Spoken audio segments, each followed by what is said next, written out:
5e jour d'empoignade du côté de la COSA pour les Evala 2014. Ce mercredi, l'heure des demi-finales avait sonné pour les jeunes lutteurs du canton de Pia et de la finale du côté de Bowo. Coopération sécuritaire entre le Togo et le Burkina Faso. Les élèves officiers actifs de l'Académie militaire Georges Namoiano du Burkina sont en visite d'études dans notre pays. Ils découvrent le ministère de la Sécurité et ses différents départements. Et puis c'est officiel, depuis ce mercredi, l'équipe togolaise de football a un nouvel entraîneur. Tianile Tchakala prend désormais la place de Didier Six pour œuvrer à la qualification des éperviers pour la CAN Maroc 2015. C'était les titres de cette édition. À toutes et à tous, bonsoir et merci de nous rejoindre pour le 20h sur la télévision togolaise. Le président de la République, Faure Sozimna Nyazingbe, est dans la COSA depuis quelques jours pour suivre les luttes Evala. Mais ce mercredi, entre deux séances de lutte, il a accordé une audience à l'honorable japonais Togo Techua, membre du groupe d'amitié Japon-Union africaine. Au cœur de leur discussion, la coopération bilatérale et sous-régionale, notamment les questions sécuritaires. Nous écoutons le député japonais à sa sortie d'audience au micro de Esoham Teuteu. 去年大統領とお会いして半年ぶりに再会して exprimer notre remerciement et du fait que je suis très honoré d'avoir une rencontre après 6 mois après ma visite au Togo l'année précédente. Et puis en janvier cette année, notre Premier ministre Shinzo Abe a effectué une visite à Abidjan. Lors de sa visite, donc son Excellence président M. Nyashimbe a également venu à Abidjan pour rencontrer notre Premier ministre. Donc, je voudrais davantage vraiment renforcer notre relation avec l'Afrique de l'Ouest, notamment avec le Togo. Et donc cette fois-ci, j'ai reçu quelques petits mots de notre Premier ministre pour saluer M. le Président Nyashimbe. Donc demain matin, je vais visiter le CEOMP. CEOMP, c'est le Centre d'opération de maintien de la paix à Lomé. Donc c'est vrai qu'actuellement, on constate quelques problèmes au niveau de sécurité dans l'Afrique du Nord et l'Afrique du Centre. Je pense que donc, la paix et la stabilité est vraiment importante. Donc c'est la raison pour laquelle le Japon voudrait vraiment accorder notre soutien dans ce domaine. Aujourd'hui, le président a expliqué que à partir de l'année prochaine, il y aura plusieurs élections en Afrique de l'Ouest.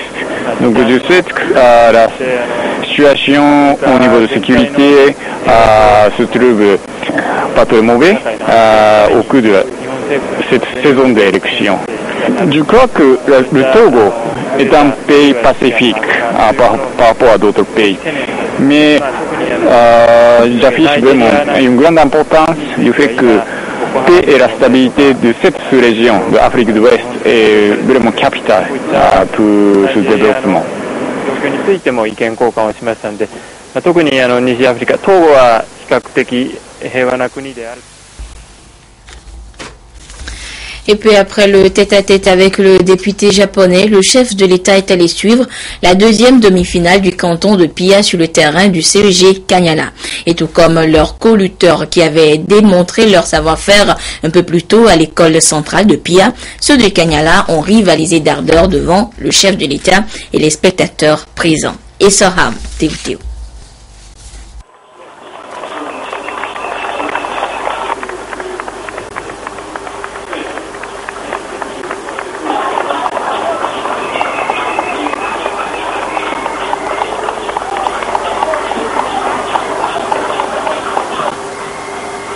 Les meilleurs lutteurs de chaque camp se sont illustrés lors des précédentes rencontres.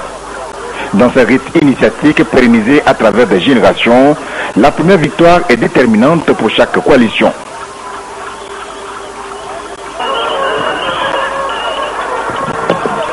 Pour démarrer la lutte, tout le monde se met en confiance pour arracher la première victoire.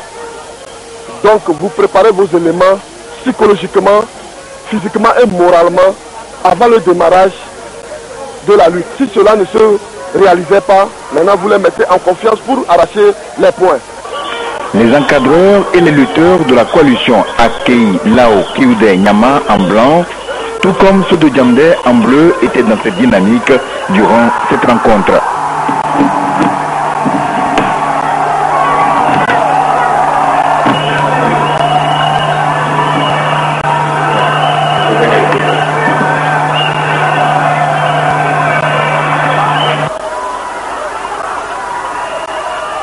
C'est un triste spectacle que les lutteurs de Djamdé ont vécu à la suite des premières empoignades.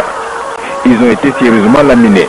Score final, ce sont 8 pour les blancs et 3 pour les bleus.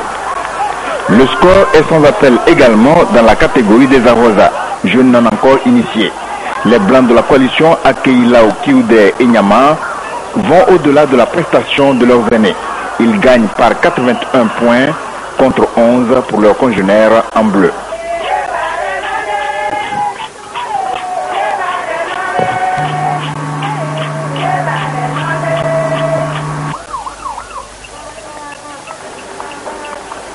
La deuxième demi-finale sur le terrain du CEG Kanyala se singularise par l'accoutrement des aînés.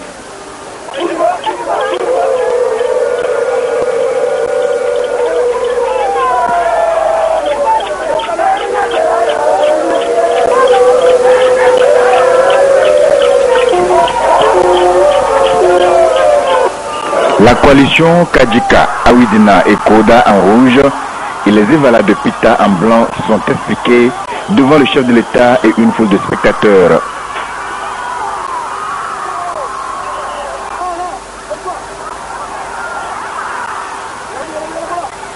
Ce sont les lutteurs de Pita qui sortent victorieux de cette épreuve par 11 points contre 8 pour leurs adversaires. Situation inverse chez les cadets.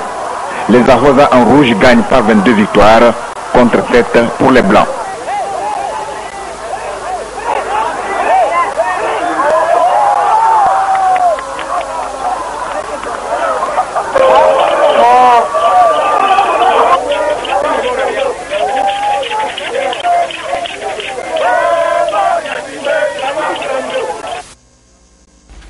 Demi-finale à Pia et finale à Bou, toujours sous le regard admiratif du chef de l'État. Les Evala de Bouro ont croisé les membres supérieurs et inférieurs avec ceux de Bou-Ba. Nous y reviendrons plus en détail dans le courant de cette édition. Le Premier ministre Kwesi Selagodji Aomezuno a reçu cet après-midi en audience à Lomé le chef des programmes de réadaptation physique Comité international de la Croix-Rouge CICR, Claude Tadif. Les discussions ont essentiellement porté sur l'évaluation entamée depuis lundi dernier à Lomé au département de prothèse de l'École nationale des auxiliaires médicaux. Nous l'écoutons au micro de Carmen Madji à Kakpo. On a parlé de l'évaluation de l'École nationale des auxiliaires médicaux de Lomé, dans laquelle il y a un programme de formation pour les professionnels de la réadaptation et les professionnels de l'appareillage. Enfin, donc on a parlé du secteur de la réadaptation et de la possibilité, de ma présence, de l'importance de l'école dans la région, parce que c'est la seule école francophone de formation. Et en tant que représentant de la Société internationale de prothèses et d'orthèses, en fait, je suis ici pour évaluer, pour accréditer l'école sur un statut international, que l'école répond aux critères internationaux de formation des appareilleurs. Nous, on est ici pour participer aux examens finaux des étudiants et des étudiantes, okay, pour s'assurer que leur niveau de compétence correspond à des critères très précis qui ont été déterminés par la Société internationale avec l'OMS. Okay. Donc on participe aux examens, on pose des questions et les étudiants répondent et à partir de là, on peut évaluer leur niveau de compétence. Autre actualité, ce mercredi, le ministre de la Sécurité et de la Protection civile, le colonel Yark Damhan, a rencontré ce matin les élèves officiers d'active de l'Académie militaire Georges Namoano du Burkina Faso. Ceux-ci sont en visite d'études au Togo depuis le début de la semaine. Une visite qui leur a permis aussi de s'instruire par la même occasion sur le fonctionnement de plusieurs services du ministère de la Sécurité et de la Protection civile du Togo.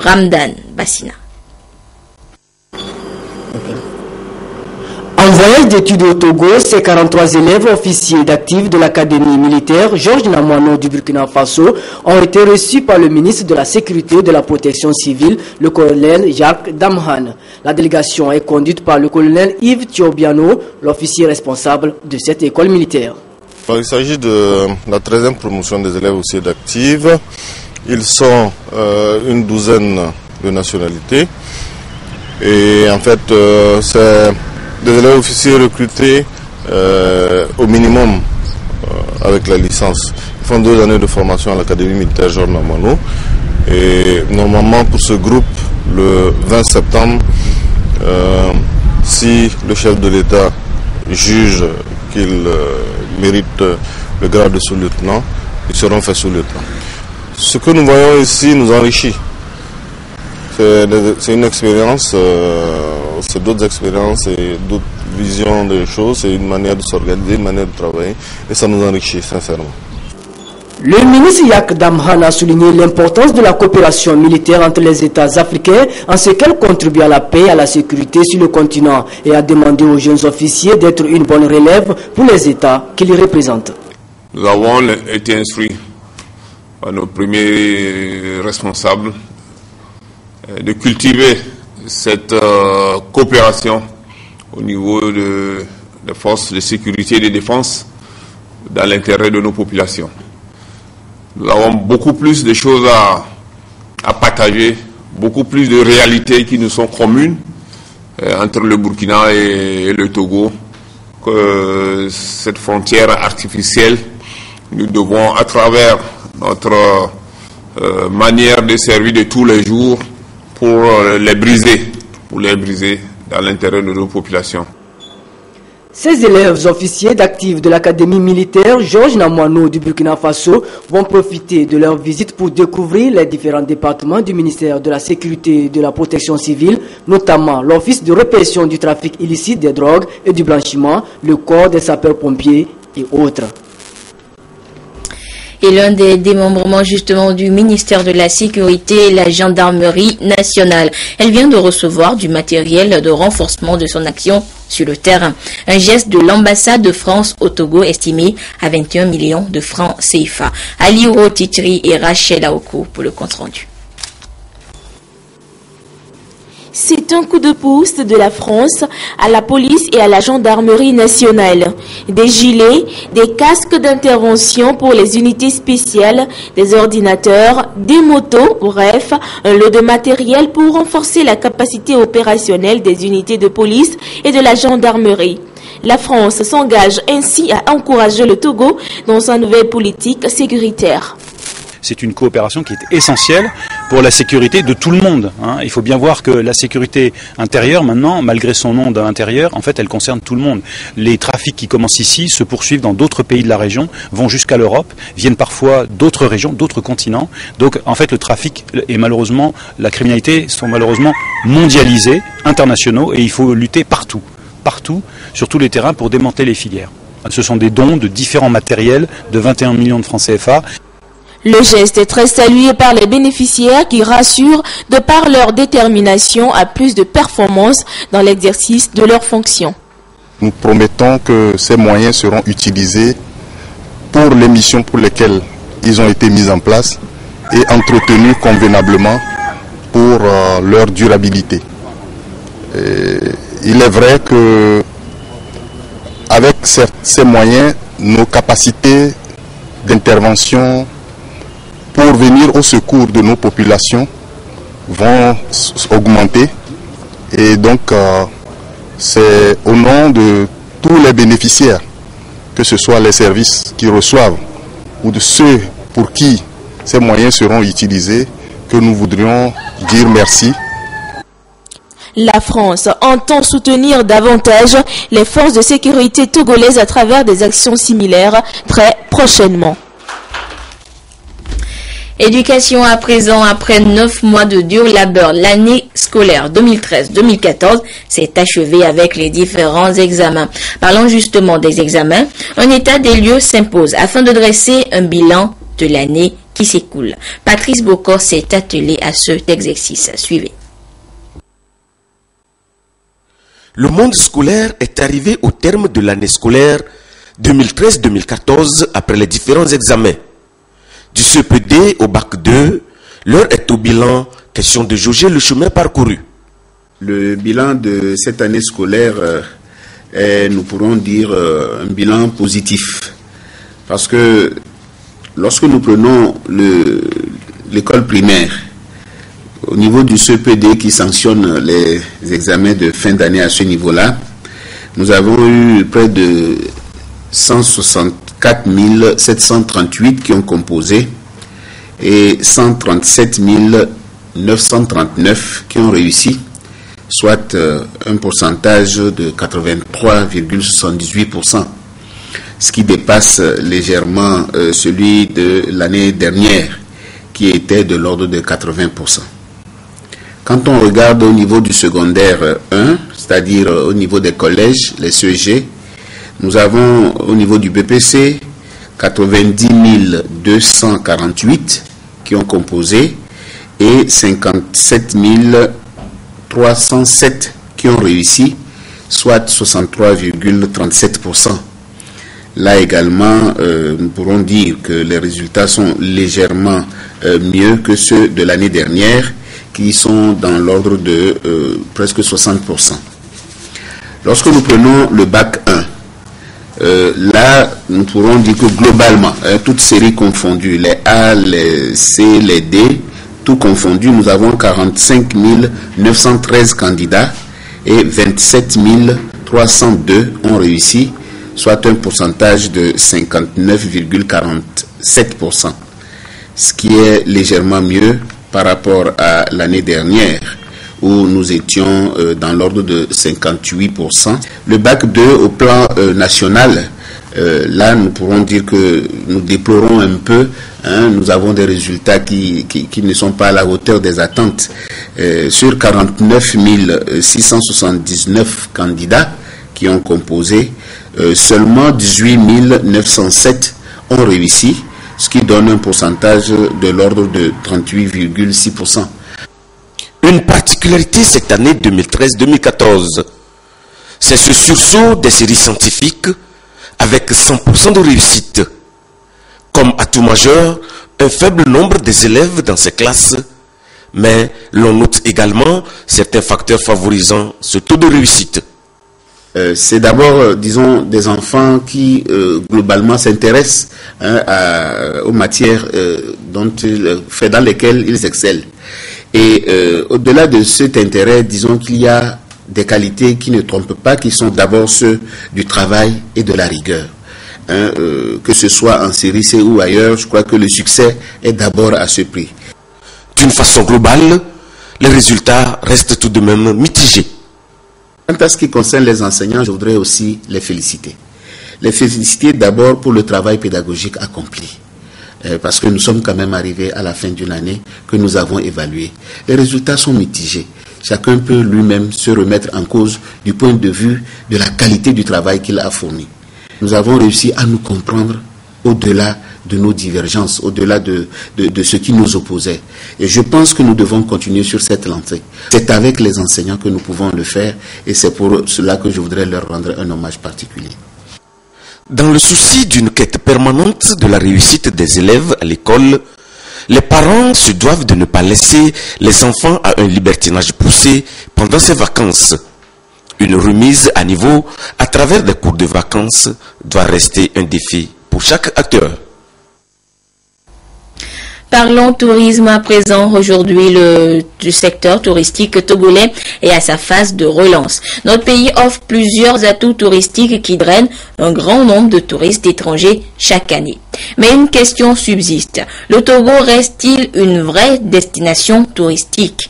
Que font les autorités en charge du tourisme pour relancer le secteur? Des réponses dans ce dossier réalisé par Nathalie Banegay. Plus de 235 000 touristes ont foulé le sol togolais en 2013 pour découvrir les potentialités touristiques du Togo. Le Togo, c'est l'Afrique en miniature. D'abord, le Togolais, de par sa nature, est souriant et accueillant. Un petit pays qui répond à tout ce que le tourisme voudra. venir voir en Afrique. Nous avons la mer, nous avons une jolie plage, les gens très souriants, nous avons les montagnes, nous avons la savane, nous avons les animaux. Je m'en vais vous donner un exemple. Le tel safari qui a des rapports. La dame qui elle est venue au Togo à l'âge de 16 ans avec ses parents, mais après elle est revenue s'installer au Togo. Aujourd'hui, le secteur du tourisme, faut-il le rappeler, est à sa phase de relance grâce aux efforts du gouvernement qui veut en faire un moteur de croissance par la réhabilitation des hôtels et le réaménagement des sites touristiques. Mais l'un des problèmes reste le recensement des opérateurs. Pourtant, le tourisme contribue à une très grande échelle au produit intérieur brut. Les gens ne vont pas vers la police pour aller déclarer le nombre de touristes qui arrivent. Et ce qui fait que d'aucuns pensent que le tourisme ne participe pas au PIB. En fait, si le tourisme ne marchait pas, vous voyez combien d'hôtels poussent comme des champignons dans ce pays. Les gens même transforment leur maison en habitation. Le tourisme est un secteur transversal et donc crée des emplois, ceux qui vendent les arts, les artistes, les chanteurs, les statuettes, tout ça intervient. Seulement, on ne peut pas quantifier. Vu les retombées du tourisme dans un pays, l'Union économique et monétaire ouest-africaine s'active de son côté pour inciter les pays membres à plus d'initiatives afin de relever les défis liés à la qualité de leurs prestations touristiques. Et l'Union a, dans la politique, a 3 composantes.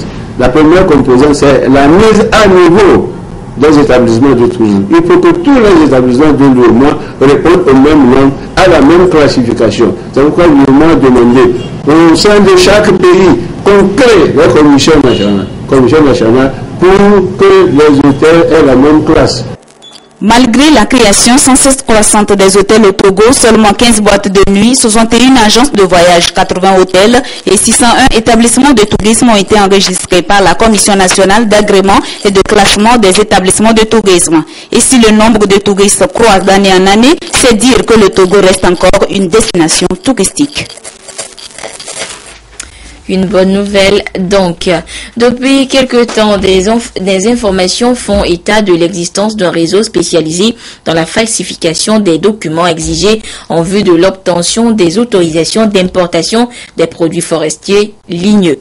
Des informations qui ont amené les autorités en charge du ministère de l'Environnement et des Ressources forestières à diligenter des missions au Ghana voisin. La dernière, qui s'est déroulée du 17 au 19 juin dernier, prouve l'existence d'un tel réseau. Le ministère de l'Environnement a donc rencontré la presse cet après-midi pour un point de la situation.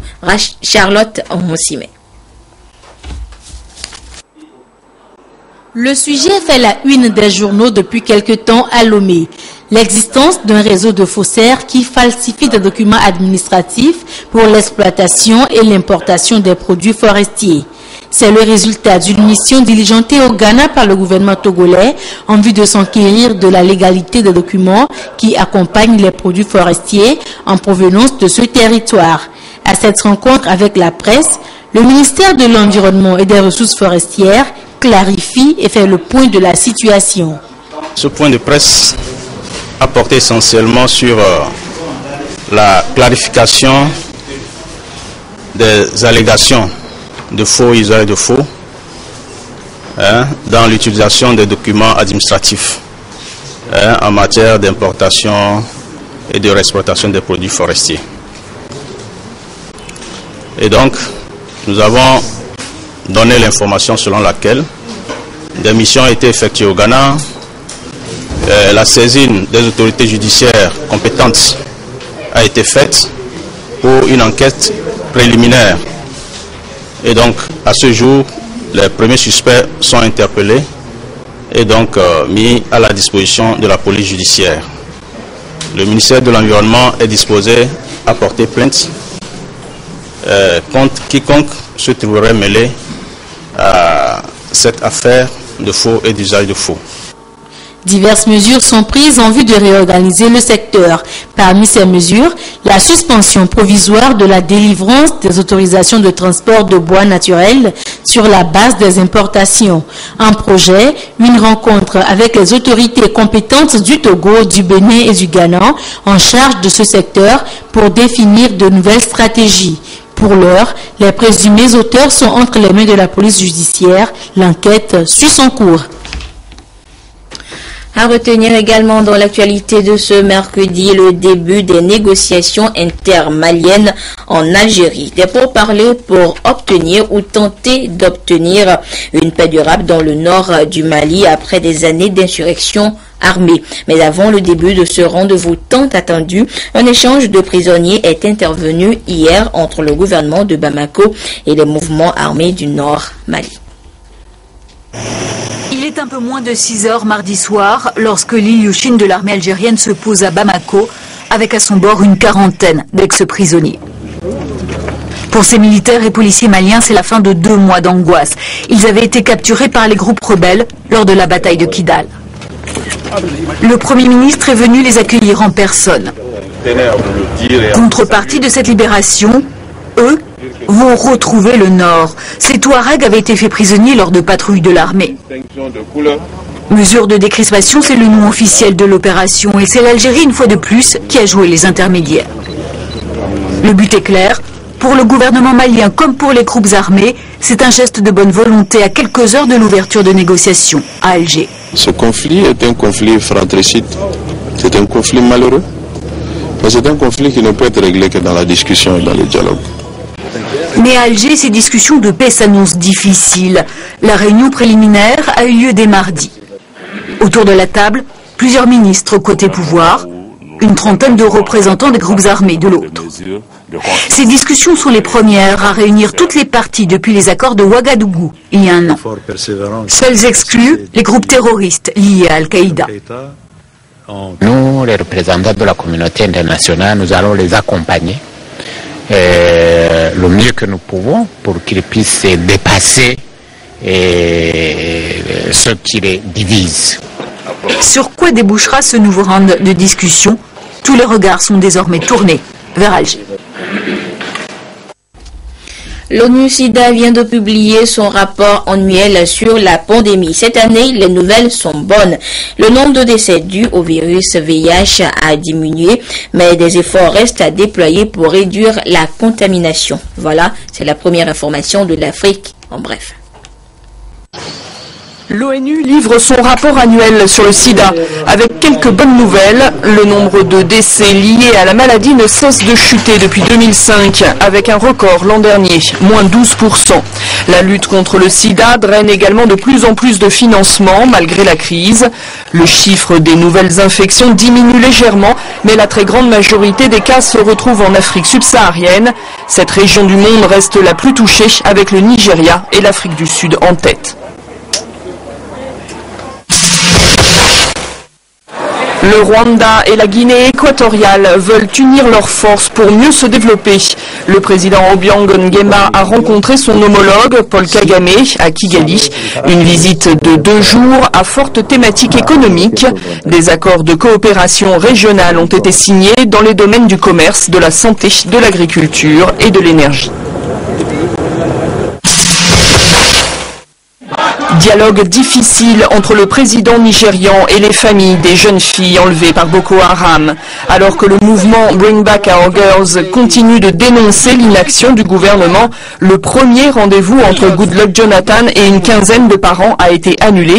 Annulé par les familles sans explication officielle. Dans un communiqué lu à la presse, le président a qualifié cette attitude de politicienne et de condamnable. Le FPI dans la tourmente en Côte d'Ivoire. Les dissensions internes au parti de l'ancien président Gbagbo éclatent au grand jour. Plusieurs dirigeants contestent une réorganisation du secrétariat général initiée récemment par le président du FPI, Pascal Afin-Guessan. Laurent Hakoun passe ainsi de secrétaire général à 5e vice-président. Cet épisode illustre la crise qui se joue entre les partisans d'une ligne dure pour la libération de Laurent Gbagbo et les partisans de Pascal Afin-Guessan favorables à un rajeunissement du FPI. Je vous l'annonçais en titre, Tchanilé Tchakala est officiellement le sélectionneur des éperviers du Togo. Le contrat le recrutant a été paraphé ce matin au cabinet du ministère des Sports et des Loisirs. Sa mission sera de qualifier le Togo pour la CAN 2015 au Maroc. Modeste Kouma. Par cette signature de contrat entre la Fédération togolaise de football, le ministère de la fonction publique et celui des sports et des loisirs, Tchanilé Tchakala devient le nouvel entraîneur des éperviers.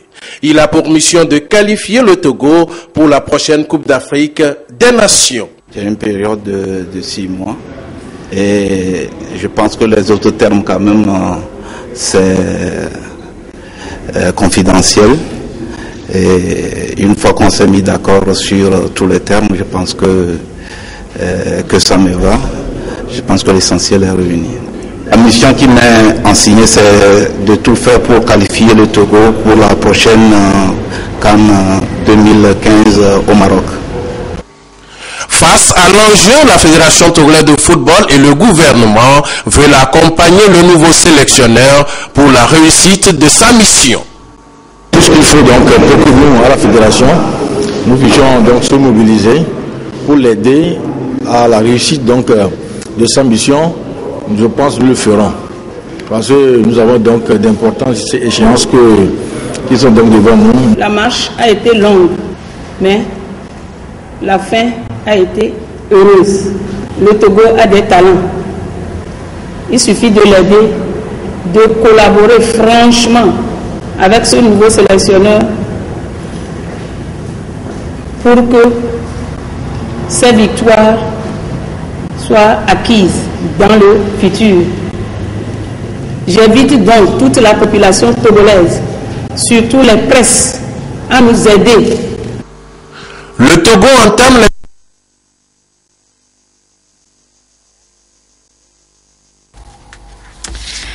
Toutes nos excuses pour l'interruption de cet élément. Nous y reviendrons plus dans nos prochaines éditions. Retour maintenant sur les luttes Evala en pays Kabylie. Ce mercredi, l'heure était aux demi-finales dans le canton de Pia et à la finale à Bou. Et à Bou, toujours sous le regard admiratif du chef de l'État, les Evala de Bou ont croisé les membres supérieurs et inférieurs avec ceux de Bou Bas. Nestor Monzo.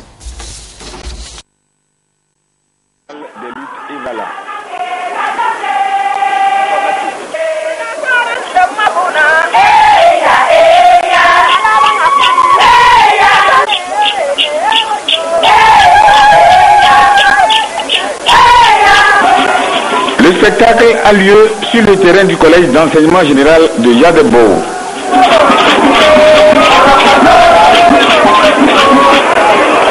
Les rouges sont les lutteurs de Tchouyou, Kolidé, Piodé et Waldé. Ils se mesurent à ceux de Bou, Tchamdé et Bouhou en blanc. Ici, ce sont les non-initiés qui ont ouvert les balles.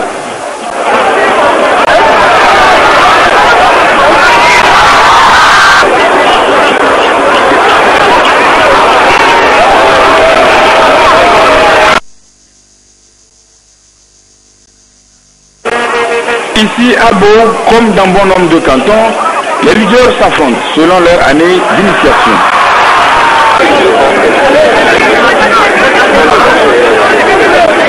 Il s'agit d'affronter celui-là qui est dans la même tranche d'âge que toi, celui-là qui est initié au même niveau que toi. Autre particularité, Bou est l'un des cantons qui ont introduit le tambour à Krima ou djembé pendant le déroulement de la lutte.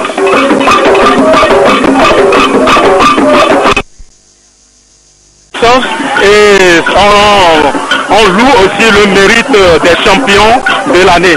Donc si vous êtes un connaisseur, vous allez entendre dans le fond, en fond sonore, dans le tam-tam, la bravoure et les prouesses que les champions de l'année en cours ont fait dans les arènes.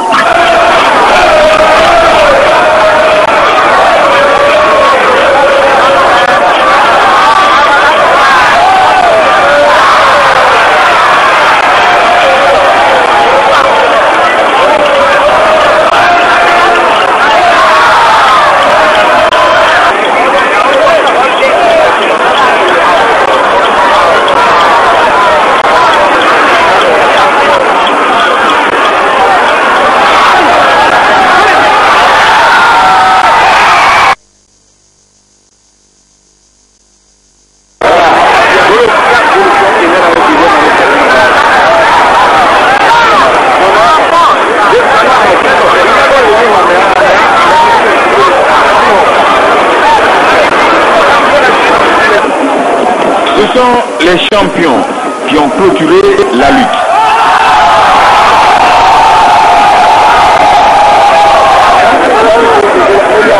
Cette année, que ce soit pour les champions ou du point de vue numérique, ce sont les lutteurs en blanc de Bow Chamber et de Bow Wu qui sont sortis victorieux par 25 points contre 22. Fin de ce journal. Merci à vous qui l'avez suivi ou que vous soyez grâce à la télévision togolaise, notamment du côté de Kanyala et de Bow dans la Koza. Excellente suite de nos programmes. Au revoir. 5e jour d'empoignade du côté de la Koza pour les Evala 2014. Ce mercredi, l'heure des demi-finales avait sonné pour les jeunes lutteurs du canton de Pia et de la finale du côté de Bow. Coopération sécuritaire entre le Togo et le Burkina Faso. Les élèves officiers actifs de l'Académie militaire Georges Namoano du Burkina sont en visite d'études dans notre pays. Ils découvrent le ministère de la Sécurité et ses différents départements. Et puis c'est officiel, depuis ce mercredi, l'équipe togolaise de football a un nouvel entraîneur. Tianile Tchakala prend désormais la place de Didier Six pour œuvrer à la qualification des éperviers pour la CAN Maroc 2015.